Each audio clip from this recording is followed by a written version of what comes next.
Comme l'affirmait le Saint-Pape Jean-Paul II, celui qui est animé par l'amour, qui se laisse mener par l'esprit et désire servir les autres trouve dans la loi de Dieu la voie fondamentale et nécessaire pour pratiquer cet amour. C'est un chemin encore incertain et fragile tant que nous sommes sur la terre, mais rendu possible par la grâce qui nous donne de posséder la pleine liberté des fils de Dieu et donc de répondre par la vie morale à notre sublime vocation d'être fils dans le Fils.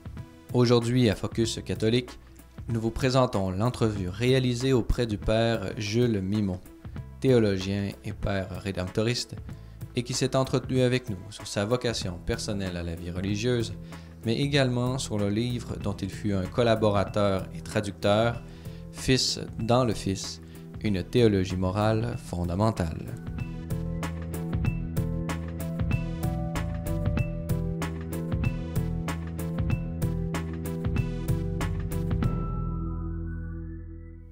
Bonjour et bienvenue. Aujourd'hui, à l'émission, nous avons le plaisir de nous entretenir avec le Père rédemptoriste Jules Mimon. Bonjour mon Père. Bonjour. Merci d'avoir accepté notre invitation. Ça me fait plaisir. Alors mon Père, vous êtes québécois, vous êtes plus particulièrement de la Gaspésie. Vous êtes depuis longtemps professeur de théologie à l'Académie alphonsienne de Rome. Pouvez-vous nous dire comment est-ce qu'on part du Québec pour se retrouver professeur de théologie à Rome? Bon, partir de Gaspésie, on est où le Seigneur nous fait naître. Et je suis devenu rédemptoriste en 1978. Alors, comme nous sommes une congrégation présente dans au-delà de 70 pays dans le monde, on ne sait pas non plus où on va se retrouver. Notre province religieuse avait à ce moment-là une mission en Uruguay, une autre en Haïti, mais c'est toutes les provinces de la congrégation qui sont appelées à collaborer à l'Académie alphonsienne à Rome, qui est une institution qui est au service de l'Église universelle. On a des étudiants d'une cinquantaine de nationalités différentes. Alors, j'avais le désir d'étudier. J'ai exploré les différentes possibilités. J'ai écrit, je me rappelle à l'époque, après mon baccalauréat et ma maîtrise en théologie à l'Université Laval à Québec, j'ai écrit à Salamanque, à Paris, à Fribourg, à Strasbourg, ainsi qu'à Rome. Bon, on me donnait la possibilité d'étudier là où je verrais que je pourrais faire les études qui m'intéressent davantage. Et finalement, j'ai choisi Rome. C'est la première lettre que j'ai reçue d'un professeur de la grégorienne. Je savais déjà sur quoi je voulais travailler pour mon doctorat, sur la sotériologie du père Durvel, qui est lui-même un rédemptoriste qui a contribué beaucoup à renouveler la sotériologie, c'est-à-dire la doctrine du salut. Je suis très systématique de nature, mais je me suis dit, si je dois analyser toutes les communautés existantes avant d'en choisir une, je n'aurai pas le temps d'ici la fin de ma vie. Alors, je m'en suis remis à la Providence, qui a fait qu'un jour, je suis venu dans une maison des rédemptoristes sans savoir que c'était des rédemptoristes, je ne les connaissais pas. J'y suis venu parce qu'il y avait des cours d'orgue qui se donnaient au séminaire Saint-Augustin durant l'été, et moi j'étais organiste de ma paroisse. Mais ensuite, je me suis demandé qu'est-ce qu'ils font les gens qui sont là. Et j'avais une interrogation vocationnelle. Je me demandais, dans mes études de secondaire 5, je n'ai pas étudié dans les petits séminaires, j'ai étudié dans le réseau public des polyvalentes à Sainte-Anne-des-Monts. Mais je me demandais, il faut que je fasse un temps de réflexion sur ce qu'est ma vocation. Je voulais être ouvert à toutes les vocations possibles. Et j'ai connu comme ça le projet de séminaire vocationnel du séminaire Saint-Augustin. Et vraiment, à ce moment-là, j'ai choisi purement par hasard. Il y avait 12 communautés religieuses que je ne connaissais pas. Et bon, la Providence a fait que j'ai choisi les rédemptoristes pour faire un discours bref de quelque chose qui a été un peu plus compliqué. Mais il s'est trouvé que cette année-là, ce dont j'avais le plus besoin pour faire mûrir ma réflexion vocationnelle, que je portais en moi depuis mon enfance, parce qu'à partir de l'âge de 7 ans, j'ai assisté à la messe à peu près tous les jours. L'église était en face de chez nous, et la parole de Dieu m'interpellait beaucoup. Et alors, je suis arrivé dans un milieu où, comme par hasard, la communauté a été très surprise de voir qu'on s'est retrouvés 7 ou même 8 après quelque temps, jeunes qui s'intéressaient à un cheminement vocationnel. Alors c'est ce qui m'a aidé à mûrir ma réponse comme rédemptoriste. Et je peux dire le fait qu'un homme, le fondateur comme saint Alphonse, soit un homme attentif à la dignité de toute personne, hein, du plus pauvre. Alors ça, c'est un élément qui m'a attiré.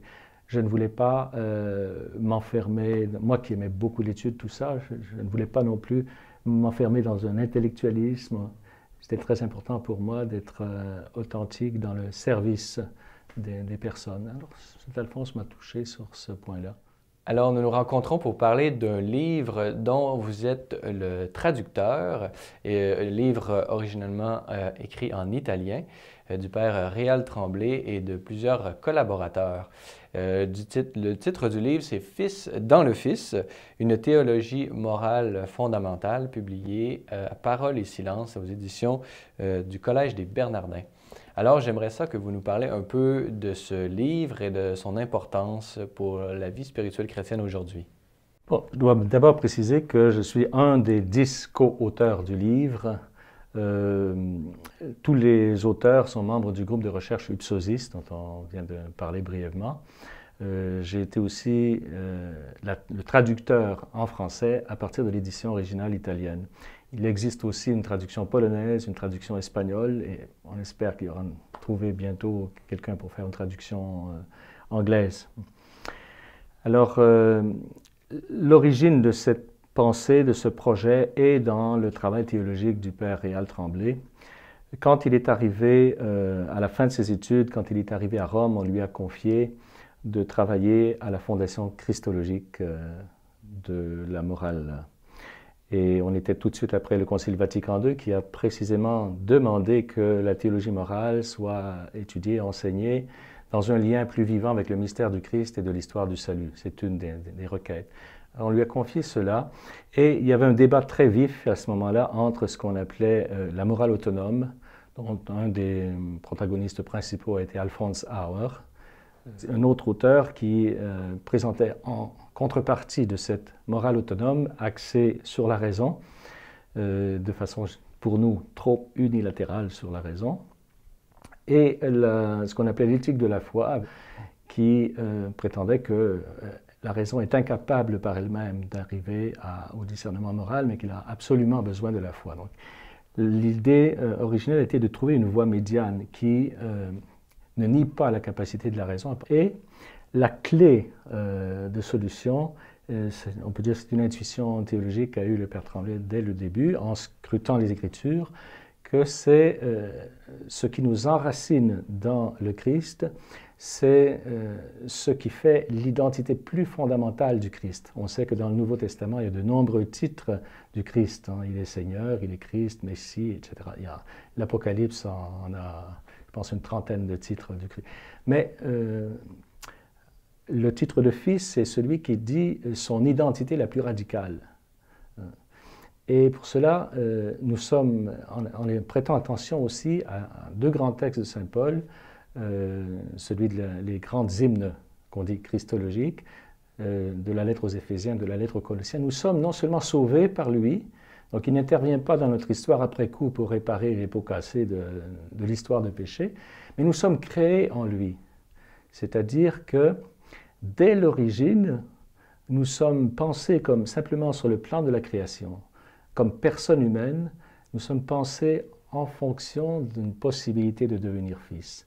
Il n'y a aucune personne humaine qui existe qui a été créée pour un autre motif que celui de devenir pleinement participant de la vie de Dieu en étant fils dans le Fils.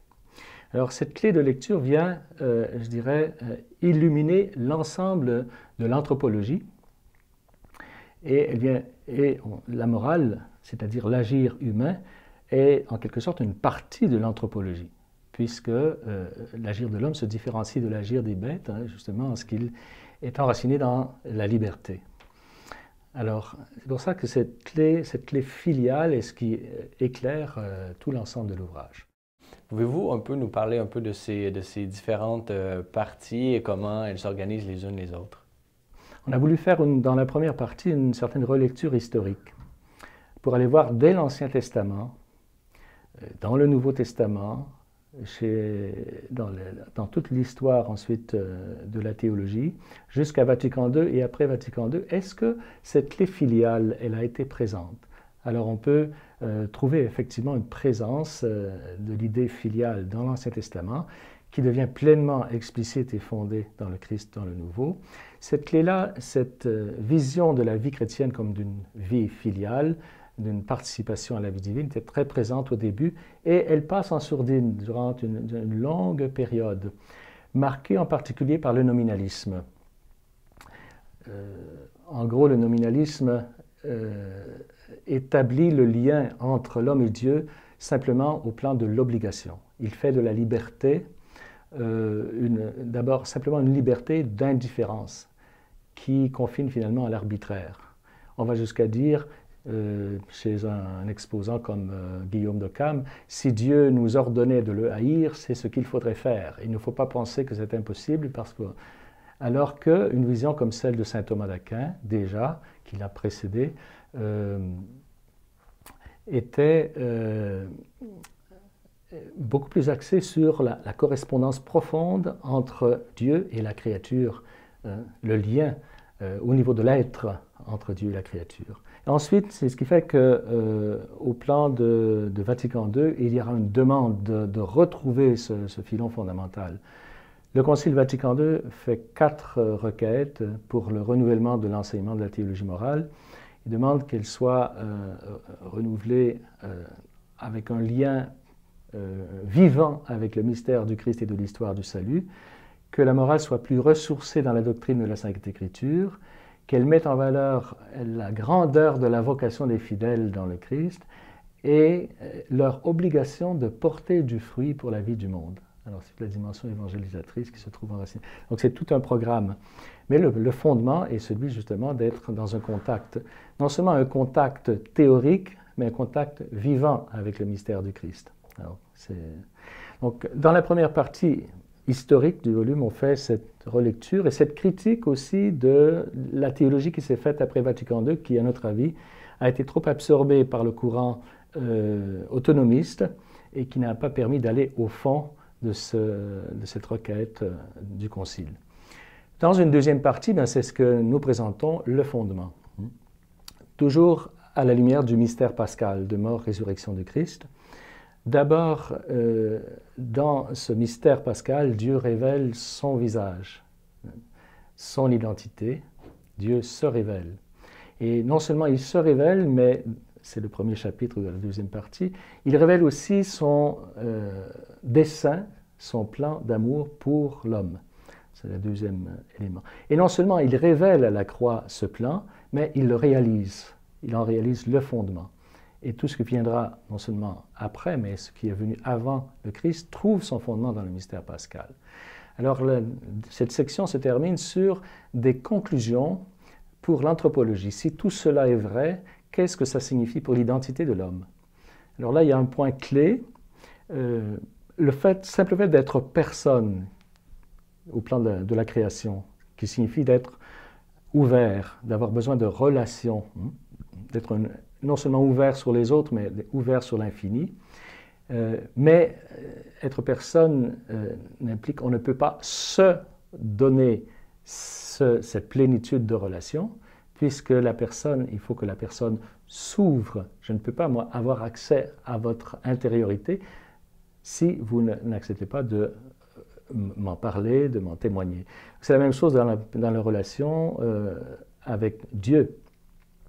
Alors l'homme, il est fait pour la relation, et où voit-on cette plénitude de relation entre l'homme et Dieu réalisée? C'est dans la personne du Christ. Il n'y a pas de relation plus parfaite, d'intimité plus parfaite. Il est une personne en 2 natures. Il est pleinement homme et pleinement Dieu. Alors c'est par participation à cette plénitude qu'on est appelé à réaliser notre pleine vocation. Donc non seulement nous sommes être personne, c'est être un peu comme en creux, être ce que nous serons en plein comme fils, mais la présence du Christ dans l'histoire, et non seulement à l'origine en nous créant en lui, mais la présence du Christ dans l'histoire crée une sorte ce n'est pas la même chose que s'il n'était jamais venu dans l'histoire. Il y a une sorte d'intuition, de désir, d'attraction vers le mystère du Christ, qui n'est pas toujours consciente, mais dont nous sommes convaincus qu'elle est là en tout être humain. Et à partir de là, il y a la possibilité d'accéder déjà ici à la vraie filiation divine, c'est-à-dire la communication par Dieu de sa propre vie, dans le baptême, la confirmation, et l'Eucharistie vient nourrir cette vie, et cette vie arrive à sa plénitude dans un au-delà. Donc, on peut dire que ça donne une lecture des traits les plus fondamentaux de ce que signifie être humain. Dans la troisième partie de l'ouvrage, nous voulons montrer comment ce fondement amène à renouveler notre façon de penser les catégories générales de la morale. D'abord, évidemment, il y a la personne, il y a la liberté, l'acte humain, la conscience, la loi, la vertu, le péché, bon, etc. Donc, ce sont des catégories générales de toute philosophie morale même, et théologie morale aussi. La théologie assume toute la dimension humaine. Alors, comment cela nous amène à relire ces catégories de la morale? Un des problèmes qu'on peut observer parfois dans des traités de morale qui couvrent à la fois morale fondamentale ou générale et morale spéciale ou sectorielle, c'est-à-dire ce qui couvre les différents secteurs de la vie humaine comme la société, la sexualité, l'économie, tous les aspects de la vie. C'est ce qui différencie morale fondamentale et morale spéciale. Parfois, nous voyons une présentation de théologie morale fondamentale et ensuite on a l'impression que la théologie spéciale est construite à côté du fondement. On ne voit pas toujours profondément la pleine cohérence. C'est comme si la théologie morale fondamentale était une discipline en soi, mais en réalité, un fondement, pour être fondement, ne doit pas simplement être solide en soi, il doit effectivement fonder quelque chose d'autre. Et nous sommes en train de préparer un deuxième volume qui essaiera de montrer comment tout ce que nous avons présenté comme théologie morale fondamentale dans Fils dans le Fils, effectivement illumine un discours de bioéthique, par exemple, ou d'éthique de la sexualité, mariage et famille, ou d'éthique sociale, ou encore un autre aspect qu'on a choisi de développer, la morale ou l'éthique concernant la question de l'environnement. Alors cet ouvrage est en préparation. Donc la troisième partie montre ces catégories générales. La quatrième, et tout ça, je dirais, toutes ces parties sont offertes à la réflexion de toute personne. Nous sommes convaincus que ce n'est pas offenser quelqu'un que de lui parler du Christ, au contraire. Évidemment, il y a la manière de le faire qui importe. Dans la quatrième partie, nous montrons le déploiement de la vie chrétienne, celui qui accueille vraiment le Christ. Alors, il aura une vie enracinée dans le baptême. Historiquement, il reçoit cette vie au baptême et à la confirmation. Ce sera une vie qui sera appelée à être nourrie de l'Eucharistie, qui est à la fois présence, sacrifice et nourriture, ces trois aspects de l'Eucharistie.